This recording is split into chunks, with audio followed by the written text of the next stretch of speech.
1927 சென்னையில் பிரிட்டிஷ் தளபதி ஜேம்ஸ் நீலின் சிலையை உடைத்து ஓராண்டு சிறை தண்டனை பெற்றார். பெண்களின் மீதான கொடூர ஒடுக்குமுறைகளை கொண்ட 1921 ஆண்டுகளில் காந்தியடிகளின் ஒத்துழையாமை இயக்கத்தில் பங்கு பெற்ற முதல் பெண் விடுதலை போராட்ட வீரராகவும், மேலும் உப்பு சத்தியாகிரகம், கள்ளுக்கடை மறியல், சட்ட மறுப்பு மற்றும் வெள்ளையனே வெளியேறின வரலாற்று முக்கியத்துவம் வாய்ந்த பல போராட்டங்களில் தன்னை ஈடுபடுத்தி கொண்டு மொத்தமாக 7.5 ஆண்டுகள் வரை சிறையில் கழித்ததோடு,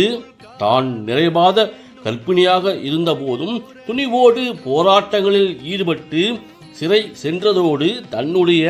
பிரசவத்திற்காக பரோலில் வெளியே வந்து குழந்தை பிறந்து 2 வாரங்களில் மீண்டும் போராட்டத்தில் ஈடுபட்டு சிறை